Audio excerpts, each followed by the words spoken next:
Welcome. I'm Nina Gryphon, and this is the Astrology and Magic channel. Today, we'll look at the astrology of the first week of April. I am doing a new format for my astrology forecasts, where I do the forecasts week by week. Each forecast will become available to patrons a few days before the week begins, and then just before the week begins, it will become public for everyone else.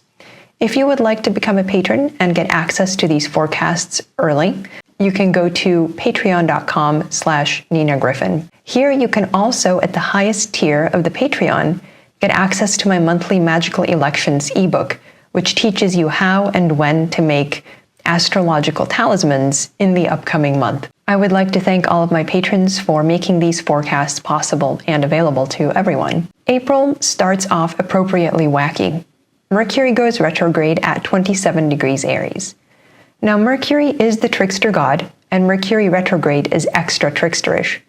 It's an opportunity to reconsider what we are doing and a chance to view our life from another perspective, as if from behind the looking glass. We can learn something from Mercury retrograde. It can provide the opportunity to pause and change our viewpoint. In 2024, Mercury retrograde will primarily occur in the fire signs. We can consider where in our own chart fire signs are, and these areas of our lives may be tricky, but also ripe for reconsideration and reworking. In the inner world, the fire signs represent the soul's urge to reach and unite with the divine, both because fire shares the quality of light with divine truth, but also because of the upward tendency of fire. Mercury rules the hermetic arts such as alchemy, the process of physical and spiritual transformation. So Mercury going retrograde in these signs brings digressions and changes in direction, not only in any actual alchemical processes, but in the laboratory of the soul. In the outer world, the fire signs govern the ruling class, the royals, politicians, top business people, and the warrior caste.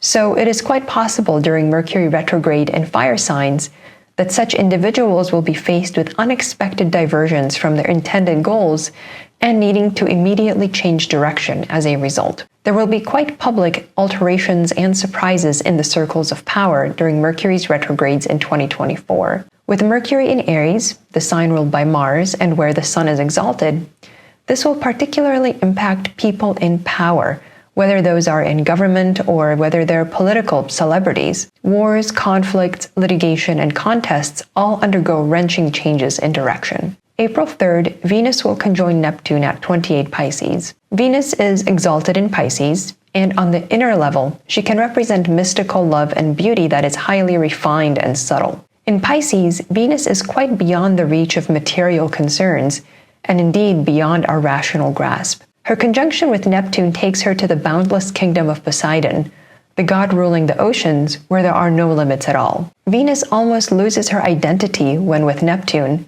but she is also profoundly enriched by the ancient, endless treasures found in the deepest places in Poseidon's kingdom. That is the opportunity in the days surrounding this conjunction. On the outer level, Venus exalted represents women of high social status, and in this context, Venus's conjunction with Neptune is less auspicious. Social standing is based on boundaries and exclusion, on deciding who gets to go past the velvet rope. Neptune is that which dissolves all boundaries and can wash away anything that stands in its path. So this combination augurs a loss of status or a dissolution of what was previously thought to be unalterable. The stronger one's sense of identity, of one's public persona and ego, the worse it is to become one with the ocean at a molecular level. You may have noticed that Catherine, the Princess of Wales, announced her cancer diagnosis as Venus separated from a conjunction to Saturn. She is one embodiment of Venus in Pisces, a highly exalted and romanticized female public figure. The conjunction with Saturn showed the sad and heavy nature of her news, though it also represented Venus's exit from besiegement between Mars and Saturn. So it must have been a relief for her to finally come out with the news as well. The dissolving conjunction with Neptune is not favorable for her and others in a similar position, whether or not the event is made public at the time of it happening. April 4th, Venus enters Aries. This is a dramatic change for Venus, where she loses dignity, going from exaltation into her detriment. From spiritual and romanticized, Venus in Aries is brassy and bold and demands our attention. On the inner level, Venus in Aries reflects the spiritual fire and spark, which is what makes her so magnetic. She amplifies our inner beauty and soul, reflecting them in her magic mirror. It's interesting that in many magical manuscripts, Venus is often portrayed as a young woman holding a mirror, one of her iconic emblems.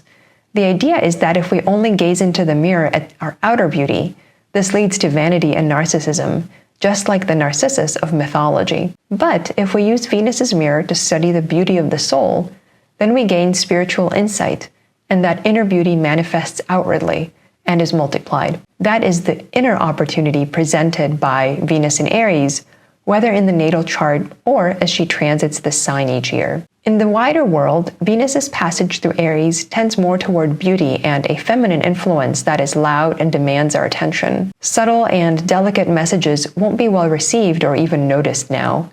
Instead, it's a better time to channel Venus as attention seeker. Dress in the colors of Mars, the ruler of Aries, bold red and orange to make the most impact. Make an unforgettable visual impression. Also on April 4th, Mercury has his evening set at 26 Aries. Mercury Retrograde enters the beams of the sun now, which means he will not be visible for some time, as the sun's rays overpower Mercury's much more muted glow. This is a time of concealed power for a planet when the planet's energy goes underground and prepares to undergo purification during the conjunction with the sun. One way to look at this phase is that things are not working out as usual, with Mercury being retrograde, so some kind of revamp or rebuilding is needed now. In terms of personal development, this is an opportunity to undergo a period away from outer activity or the public eye as we work on our purification and perfection. Michael Meyer, the 17th century alchemist, writes in his great work, Atalanta Fugiens, which means the fleeing Atalanta, "Give fire to fire, Mercurius to Mercurio, and it is enough." The accompanying image shows two figures of Mercury, one seated and one walking toward a large hearth. A third man dressed in red and pointing a lit torch into the fire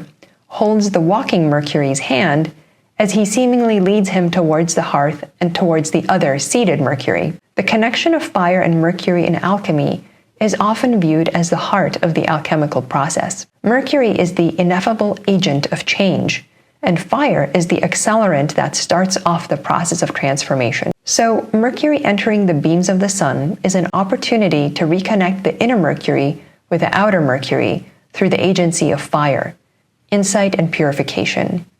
This process culminates when Mercury and the sun conjoin in a few days.